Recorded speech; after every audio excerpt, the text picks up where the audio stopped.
Channel Punjabi देख रहे दर्शकों का प्रोग्राम फ्रंट लाइन में बहुत बहुत स्वागत। तो दोस्तों हाजिर हाँ अज के कुछ मुद्दे कुछ गल्लां बातां करन दे लई।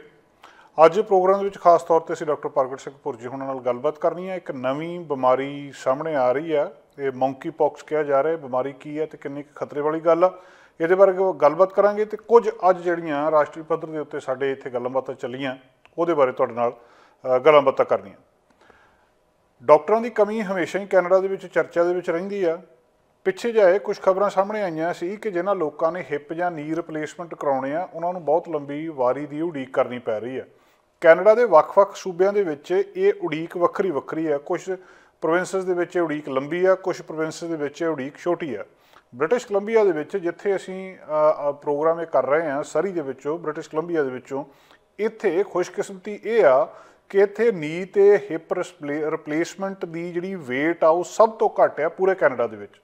भावें कि पेंडेमिक तो पहला वाली हालत नहीं हो सकी, पेंडेमिक ने यह वेट नूं लंबिया किया, पर फिर भी जेकर कैनेडा के बाकी सूबों के मुकाबला करके देखा जाए ब्रिटिश कोलंबिया का तो इत्थे किसी ने गोडा बदलाउणा होवे जां जिहड़ी हिप रिप्लेस कराउणी आ उहदा जिहड़ी सर्जरी आ उहदी उड़ीक बाकी सारे कैनेडा नालों काफ़ी घट दसी जा रही है। सब तो घट इत्थे ही है।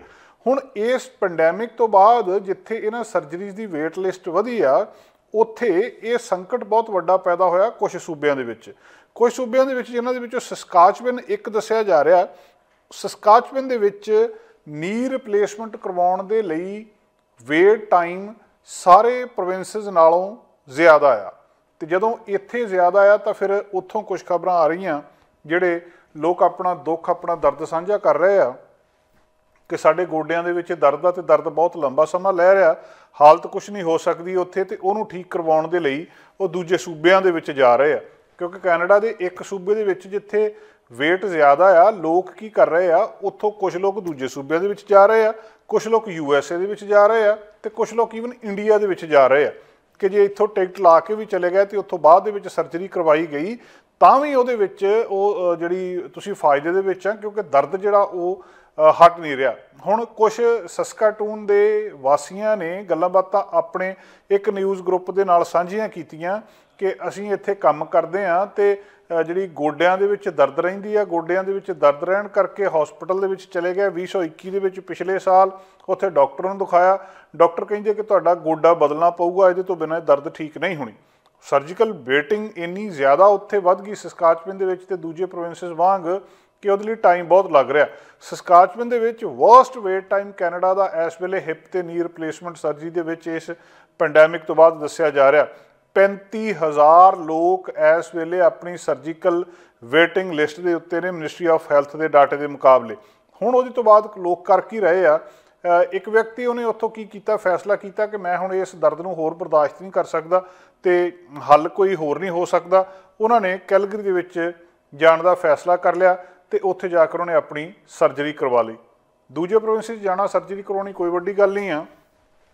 जे किसी की सर्जरी एक प्रोविंस की थां दूजे प्रोविंस में हो जाती तो उहदे नाल भी कोई फर्क नहीं पैंदा। पर फर्क ये पिया भी वह $28,000 उत्थे लग गया। $28,000 पूरे का पूरा डॉक्टरों की फीस तो सर्जरी करवाने की फीस, वो तो बिना जो उन्हें ट्रैवल किया तो उत्थे अकोमोडेशन लई वो सारे खर्चे उन्होंने वखरे। तो हुण इस गल की भी मंग कर रहे हैं कि घट्टो घट्ट जिहड़े बाकी लोग रहिंदे आ उन्हां नूं इस दुख का सामना ना करना पवे, इहदा जिहड़ा टाइम आ इहनूं घटा दिता जावे। इस वेले सस्काटून दे विच जिहड़ी वेटिंग लिस्ट हैगा प्रोविंस का 18 तो 24 महीने दस्सिया जा रहा। मतलब जे किसी नूं अज गोडियां 'च दर्द आ, पहलां डॉक्टर सारा चैकअप करदे, उहदे तो बाद एक स्टेज आउंदी है जिथे जाके डॉक्टर कह दिंदे आ कि तुसीं जी इहनूं गोडे नूं बदला लो अपने नूं। ते गोडा दर्द क्योंकि बहुत ज़्यादा हो रहा, 2 साल बहुत औखा है गोडे नूं बदलाउण दे लई उड़ीकणा। ये हुण उत्थों दे मरीज़ कह रहे आ कि जिहड़े कुछ मरीज़ इत्थों हैगे अंटैरियो चले गए आ, सस्काचवन दे विचों कुछ अल्बर्टा गए आ, कुछ अमेरिका, कुछ मैक्सीको जाके अपने गोडे बदला रहे आ, ते कुछ इंडिया दे विच सर्जरी दे लई चले गए आ क्योंकि उत्थे उड़ीक टाइम कोई नहीं। जे तुहाडे कोल पैसे आ तो तुसीं जाके उस वेले अपनी सर्जरी करवा सकदे आ। ये उहदे तो बाद जिहड़ी कई समस्या हैगियां आ कि जे सर्जरी तो बाद भी ये प्रॉब्लम उस तरह रहिंदी आ, फिर जिहड़ी उन्हां नूं एक जिहड़ी लॉन्ग टर्म कंसिस्टेंट केयर चाहिदी आ वो भी एक समस्या आ। क्योंकि एक बारी सर्जरी करन तो बाद जे उन्होंने यदि लोड़ आ तो फिर वो जी देखभाल कौन करूगा, कि वो कैलगरी जिथों ऑपरेशन करवाया सर्जरी करवाई उत्थों जाके दी जाऊगी केयर, जां फिर उत्थों का लोकल जो फैमिली फिजिशियन है वो यदी देखभाल करूगा। ये मिनिस्ट्री ऑफ हैल्थ जी ये बारे कह रही है कि असी कुछ ना कुछ ये कर रहे हैं कि जिहदे नाल सर्जरी ज़्यादा कीतियां जा सकन। 1 अप्रैल 2021 तो लैके 31 मार्च 2022 तक प्राइवेट क्लीनिक जिहड़े सस्काचवन दे विच आ उन्होंने 15,610 पब्लिकली फंडड सर्जरीज कीतियां आ ते मिनिस्ट्री ऑफ हैल्थ के हिसाब नाल 10,000 तो ज़्यादा जिहड़ियां आई दियां सर्जरीज कीतियां गईयां, 1,700 तो ज़्यादा जिहड़ियां हड्डियां दियां ऑर्थोपैडिक सर्जरीज आ वो कीतियां गईयां। मार्च तो बाद दे अंकड़े हजे तक नहीं आए। सो इस वेले वड्डा संकट सस्काचवन दे विच बाकी प्रोविंसेस वांग जिहड़ा सर्जरीज नूं लैके लोकां दे विच दुख आ तकलीफ आ उहनूं दूर करन दे लई यतन कीते जा रहे आ, पर अजे कोई नेड़ले भविख विच इहदा हल सामने नहीं आ रहा। अमेरिका दे विच रिसैशन दीयां गल्लां बातां काफ़ी दिनां तो हो रहीआं। क्या ये जा रहा कि हुण रिसैशन आऊगा मतलब कि सारा कुछ एक बारी इकोनॉमी ढह ढेरी हो जूगी जिद्दां 2008 के नेड़े तेड़े हुई सी। कुछ माहर ये कह रहे हैं कि उदां वाले हालत नहीं होने, रिसैशन आऊगा जरूर। जदों असीं गल अमेरिका की कर रहे हैं, जे अमेरिका दे विच रिसैशन आउंदा तो साडा कैनेडा सीधा सीधा उहदे नाल निर्भर करदा असर इधरले पासे थोड़ा बहुता जरूर होना है। गल्लां बातां ये भी चल रही। अज भी कुछ माहरां ने यह कहा कि अमेरिका रिसैशन वल नूं वध रहा, ये रिसैशन ये मंदवाड़ा आर्थिक मंदवाड़ा बहुत नेड़े आ और इनू अवॉइड नहीं किया जा सकता। इत्थे जिहड़े टेस्ला दे CEO ने एलोन मस्क उन्होंने भी बीते दिन एक स्टेटमेंट दी सी जिहदे विच उन्होंने कहा सी कि अमेरिका जिहड़ा वो रिसैशन दे वालू जा रहा, आर्थिक मंदवाड़े वालू जा रहा। टेस्ला के फाउंडर तो CEO इन्होंने एक वीडियो के उत्ते कॉमेंट वीडियो राही कॉमेंट किया सी। ऑल इन मियामी दे विच एक टैक कॉन्फ्रेंस हुई सी जिन्हों ऑल इन ने होस्ट किया सी, पॉडकास्ट आ जिहड़ा उहदे विच इन्होंने कहा सी कि रिसैशन आऊगा तो ये जिहड़ा हैगा आ 1 साल तो लैके 18 महीनों तक रिसैशन रह सकता, आर्थिक मंदवाड़ा रह सकता। दूजी गल उन्होंने जिहड़ी इहनूं वक्खरे तरीके नाल एक गल कही आ कि रिसैशन हमेशा माड़ा नहीं हुंदा, रिसैशन जिहड़ा वो हमेशा माड़ा नहीं हुंदा। उस कॉन्फ्रेंस दे विच वो कहिंदे कि कुछ गल्लां इहदे विच देखण वालीआं आ, क्योंकि जदों बूम बहुत लंबा समा रहिंदा भाव मार्केट बहुत लंबा समा लगातार उपर जाई जांदी आ तो ये भी माड़ी हुंदी आ। इहदे नाल जिहड़ा पैसा आ जिहड़ी मनी आ उहदी कैपीटल दी मिसलोकेशन हो जाती है, वो गलत थावां दे उत्ते इधर उधर चलिया जाता जिथे कि नहीं जाना चाहिए, तो जिहड़ा इकोनॉमी दे लई चंगा नहीं हुंदा। हुंदा ये आ कि जिहड़ी उन्होंने शब्द उत्थे वरते आ कि इहदे नाल जिहड़ा पैसा आ वो जिहड़े लोग जिन्ना काबिल नहीं हुंदे उन्हां लोकां दे कोल कई वारी जाना शुरू कर दिंदा, जिहड़ा कि एक माड़ी गल हुंदी है। सिचुएशन वो कहिंदे आउट ऑफ कंट्रोल आ इस वेले इकोनॉमी दी ते इहनूं काबू नहीं किया जा सकता। वो कहिंदे इस समय दे विच जदों मार्केट दे विच बूम हुंदा आ तां लोक इस तरह दीयां गल्लां करदे आ जिहड़ियां उन्हां दे नाल दियां लई चंगीआं नहीं हुंदियां। एक उन्होंने ये उत्ते चुटकला भी कहा, जोक वांगू गल कही है कि इहदा इकनॉमिक अनीमा करना जरूरी हुंदा। जदों किसी बंदे नूं कब्ज हो जाती आ तो उहदा अनीमा किया जाता। वो कहिंदे ये पाइप नूं क्लीयर करन दे लई इहदा इकनॉमिक अनीमा करना जरूरी आ, भाव रिसैशन जरूरी आ। एक तरह की वो कहिंदे बहुत सारियां कंपनियां जिहड़ियां वो बैंकरप्ट हो जांदियां इहदे विच, ते वो कहिंदे वो कंपनियां बहुतियां सीरीयस हुंदियां ही नहीं, संजीदा हुंदियां ही नहीं, ते उन्हां लई लैसन भी हुंदा कि वो यूजफुल प्रोडक्ट लैके मार्केट दे विच आउण। कि जिहड़ी एक चंगी तकड़ी कंपनी आ, जिहड़ी कंपनी सस्टेन कर सकती है लंबा समा, उन्होंने भी मार्केट दे विच रहना चाहिए। तो जिहड़ियां वक्ती तौर के उत्ते कंपनियां फायदा देख के चलदी मार्केट देख के अगे आईयां हुंदियां उन्होंने बैंकरप्ट हो जाना हुंदा। सो बहुत वड्डी एक उन्होंने स्टेटमेंट इस मामले दे विच दित्ती है कि जिहड़ा बहुत लंबा समा इस तरह नहीं कटिया जा सकता। और सैशन के लिए उन्होंने सीधा सीधा प्रेजिडेंट जो बाइडन नूं दे एडमिनिस्ट्रेशन नूं सीधा सीधा इल्जाम किया। वो कहिंदे एडमिनिस्ट्रेशन नूं जो कुछ करना चाहिए सी उन्होंने किया ही नहीं। टेस्ला के CEO एलोन मस्क का राष्ट्रपति अमरीका के राष्ट्रपति जो बाइडन नाल पहलां तो ही उन्हां दी एक सुर नहीं आ, ते इस मामले दे विच उन्होंने कहा कि उन्होंने जो कुछ करना चाहिए सी उन्होंने नहीं किया।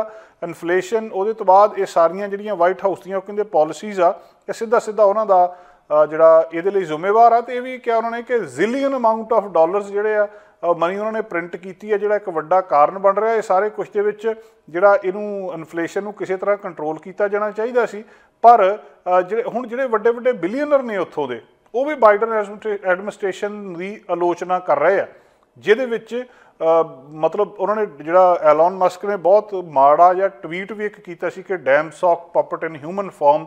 ਰਾਸ਼ਟਰਪਤੀ ਜੋ ਬਾਈਡਨ ਨੂੰ ਉਹਨਾਂ ਨੇ ਕਿਹਾ ਸੀ ਕਿ ਜਿਹੜੇ ਕਿਉਂਕਿ ਇਹਨਾਂ ਦੀ ਆਪਸ ਦੇ ਵਿੱਚ ਵੀ ਲੰਬੇ ਸਮੇਂ ਤੋਂ ਬਣਦੀ ਨਹੀਂ ਆ, ਉਸ ਵੇਲੇ ਜਦੋਂ ਜਿਹੜੇ ਬਾਈਡਨ ਐਡਮਿਨਿਸਟ੍ਰੇਸ਼ਨ ਨੇ, ਵਾਈਟ ਹਾਊਸ ਆ, ਉਹਨਾਂ ਨੇ ਟੈਸਲਾ ਨੂੰ ਕਾਲ ਨਹੀਂ ਸੀ ਕੀਤਾ ਇਲੈਕਟ੍ਰਿਕ ਵਹੀਕਲ ਜਿਹੜੇ ਸਮਿਟ ਦੇ ਵਿੱਚ ਜਿਹੜੇ ਸਭ ਤੋਂ ਵੱਧ ਇਲੈਕਟ੍ਰਿਕ ਕਾਰਾਂ ਵੇਚਦੇ ਆ, ਤੇ ਜਿਹੜੇ ਜਨਰਲ ਮੋਟਰ ਤੇ ਫੋਰਡ ਦੀਆਂ ਉਹਦੀ ਕਾਫੀ ਸਿਫਤ ਕੀਤੀ ਸੀ ਇਸ ਮਾਮਲੇ ਦੇ ਵਿੱਚ ਵੀ। ਪਰ ਹੁਣ ਐਲਨ ਮਸਕ ਦਾ ਇਹ ਕਹਿਣਾ ਕਿ ਸਿੱਧਾ ਸਿੱਧਾ ਹੁਣ ਅਸੀਂ ਰਿਸੈਸ਼ਨ ਦੇ ਵੱਲ ਜਾ ਰਹੇ ਹਾਂ, ਇਹਦੇ ਬਹੁਤ ਸਾਰੇ ਮਾਇਨੇ ਨੇ। ਦੂਜੇ ਪਾਸੇ ਹੁਣ ਵੱਡੇ ਵੱਡੇ ਜਿਹੜੇ ਉੱਥੋਂ ਦੇ ਇਕੋਨੋਮਿਸਟ ਨੇ, ਉਹ ਵੀ ਇਸ ਗੱਲ ਦੇ ਨਾਲ ਸਹਿਮਤ ਹੋ ਰਹੇ ਆ ਕਿ ਹੋ ਸਕਦਾ ਇਹ ਬਹੁਤ ਜ਼ਿਆਦਾ ਮਾੜਾ ਨਾ ਹੋਵੇ, ਕਿਉਂਕਿ ਪਿਛਲੇ ਸਮੇਂ ਦੇ ਵਿੱਚ 0.75% ਪੁਆਇੰਟ ਇੰਟਰਸਟ ਰੇਟ ਅਮਰੀਕਾ ਦੇ ਵਿੱਚ ਵੱਧ ਚੁੱਕਿਆ, ਜਿਹੜਾ ਬਹੁਤ ਜ਼ਰੂਰੀ ਆ ਇਕੋਨਮੀ ਜਿਹੜੀ ਕਿ ਬਹੁਤ ਉੱਤੇ ਜਾ ਰਹੀ ਸੀ ਉਹਨੂੰ ਰੋਕਣ ਦੇ ਲਈ।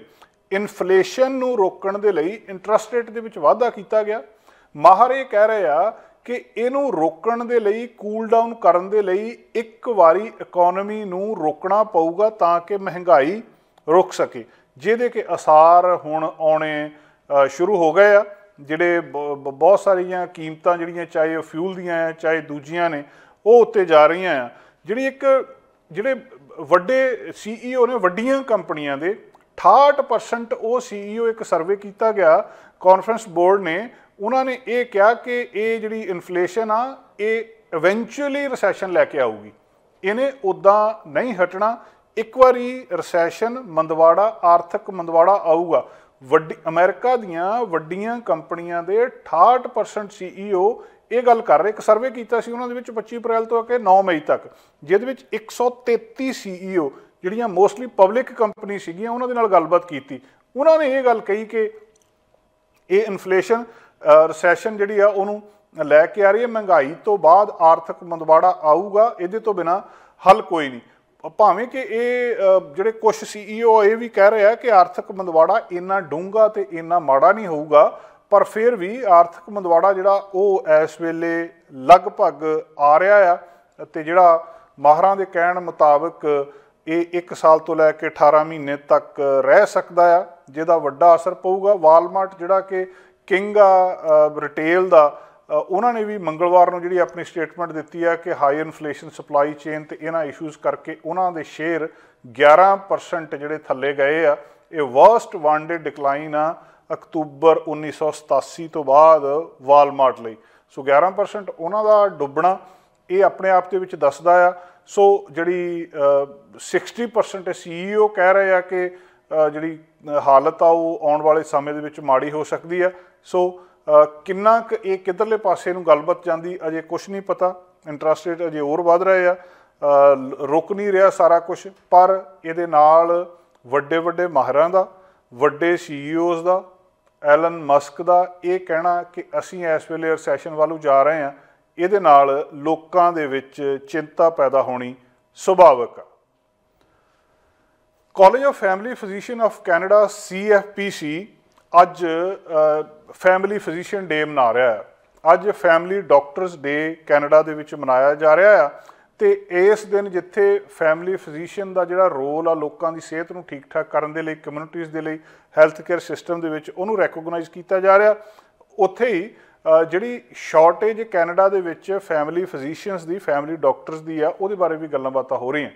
ਮਈ 19 ਦਾ ਦਿਨ ਡੈਡੀਕੇਟ ਕੀਤਾ ਜਾਂਦਾ ਫੈਮਿਲੀ ਫਿਜ਼ੀਸ਼ੀਅਨਸ ਦੇ ਲਈ ਪੂਰੇ ਕੈਨੇਡਾ ਦੇ ਵਿੱਚ, ਹਰ ਕਮਿਊਨਿਟੀ ਦੇ ਵਿੱਚ, ਭਾਵੇਂ ਉਹ ਵੱਡੀ ਆ ਭਾਵੇਂ ਉਹ ਛੋਟੀ ਆ।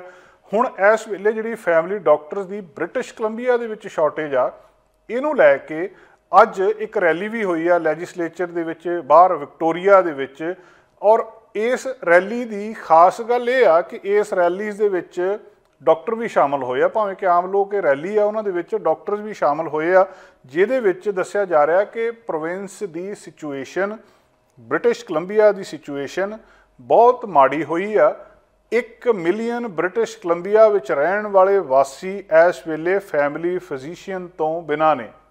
डॉक्टर मनीक दोसांझ जिहड़े प्रैजीडेंट ने डॉक्टर ऑफ BCs दे, उन्होंने ये जानकारी भी दी है तो ये गलबात भी की है। तो ये भी उन्होंने गलबात खास तौर पर की है कि असी फर्स्ट वर्ल्ड कंट्री हाँ, साडे कोल जिहड़ा बेस्ट हैल्थ केयर सिस्टम आ होना चाहिए। पिछले लंबे समय तो गल्लां बातां चलदियां आ रही हैं कि ब्रिटिश कोलंबिया दे विच फैमिली फिजिशियन नहीं है। उहदे वक्रे वक्रे कारण दसे जा रहे हैं। जिहड़े फैमिली फिजिशियन ने वो अपनी गलबात दस रहे हैं, वो अपना पासा दस रहे हैं, पर लोग जिहड़ा इहदे तो सीधा सीधा सफ़र कर रहे हैं। अज फैमिली फिजिशियन डे दे उत्ते, फैमिली डॉक्टर्स डे दे उत्ते इस क्राइसिस का कुछ किया जाता या नहीं किया जाता। और जिहड़े दूजे स्पैशैलिटी हॉस्पिटल्स ने, जिवें BC चिल्ड्रन हॉस्पिटल आ, वैनकूवर जनरल हॉस्पिटल आ, उत्थे एमरजेंसी विंग्स दे विच लंबी लंबी स्टे दा एक जिहड़ी वो लंबी स्टे आ 8 घंटे तक भी वेटिंग टाइम पिछले ऐतवार सीगा। ते हुण वो सारे कुछ दा कारण भी जिहड़ा किते ना किते दस्सिया जा रहा कि इहदे नाल संबंधित आ। हुण इस वेले जिहड़ा इहदा जवाब लभ्या जा रहा कि इन्ने पेशेंट्स जिहड़े आ उन्हां कोले मिलियन के करीब पेशेंट्स के कोल फैमिली डॉक्टर दी एक्सैस नहीं है, उन्होंने नहीं मिल सकते। इहदा की हो सकता कि कुछ नियम बदलण की लोड़ आ जिहदे तहत ज़्यादा फैमिली डॉक्टर इत्थे होण, कि मैडिकल स्कूल वधाउण की लोड़ आ। समस्या बहुत वड्डी आ। अज इस दिन दे उत्ते लोग इस समस्या के हल की मंग भी कर रहे हैं। इन्फ्लेशन बारे कैनेडा दे विच लगातार गल्लां बातां हो रही हैं, तो अज भी खबरां ये आ रही हैं कि बहुत सारे परिवारां दे विच इस वेले जद्दोजहद चल रही है कि चंगा खाना आ ते जिहड़े घर दे खर्चे आ उन्हां नूं किद्दां कंट्रोल दे विच करना है। ग्रोसरी दीयां कीमतां लगातार वध रही हैं। हर हाउस होल्ड का बजट जिहड़ा वो किते ना किते एक डर दे विच आ। फूड दीयां कीमतां उत्ते गईयां ते बहुते जिहड़े कनेडियन आ इस वेले उस रिस्क दे उत्ते पए ने जिथे कि उन्हां नूं खाणे दे उत्ते कंप्रोमाइज़ करना पै रिहा। जिहड़ी खाण वालीਆਂ चीज़ां फूड इन्फ्लेशन आ 9.7% के उत्ते पिछले महीने चलेगी। अप्रैल 2021 ਦੇ ਨਾਲ जेकर कंपेयर किया जाए, जी स्टैटिस्टिक्स कैनेडा की रिपोर्ट आ दस दिया कि बिगेस्ट जंप ग्रोसरी के विच आ सितंबर 1981 तो बाद। सितंबर 1981 तो बाद कदे भी ये हालत नहीं सी होई कि फूड दीयां कीमतां, खाण वालीਆਂ चीज़ां दीयां कीमतां इन्नियां ज़्यादा वध जाण। इस वेले जिहड़े फूड साइंस के एक्सपर्ट दस रहे हैं कि ये लोग ये नाल इहदा इस इन्नी महंगाई का इस इंडस्ट्री दे विच सामना नहीं कर रहे। जिहड़े न्यूट्रिशनल साइंस के कुछ माहर ने, कुछ प्रोफैसर ने, वो कह रहे हैं कि जिस तरीके नाल महंगाई वध रही आ इहदे नाल फूड इनसिक्योरिटी कैनेडा दे विच जिहड़ी आ उहदे वल नूं गलबात जा रही है कि फूड इनसिक्योरिटी वध जाऊगी कैनेडा दे विच।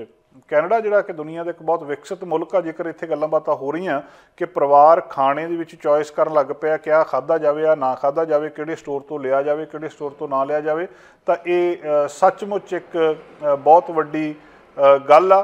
ते लोकां ने ये गल्लां बातां आम नहीं कह रहे, कोई नहीं कह रहे। जिहड़े एक जिहड़े साइंटिस्ट ने एग्री फूड एनालिटिक लैब दे विच डलहौजी यूनीवर्सिटी दे विच वो इस गल दे नाल सहमत हो रहे आ कि बहुत सारे परिवारां ने ऑलरेडी जिहड़ियां उन्होंने जिहड़ियां न्यूट्रिशियस चॉइसिस ने उन्होंने घटा लिया, अपने खर्चे घट करके खाने दे उत्ते समझौता कर लिया भी आ नहीं खाना ते आ खा लेना, जिहदे नाल 4 पैसे बच सकन ग्रोसरीज दे उत्ते जिहड़ियां बचाउणा। ते इहदे तो बाद ये लगातार इस तरह दीयां समस्यावां सामने आउणीਆਂ।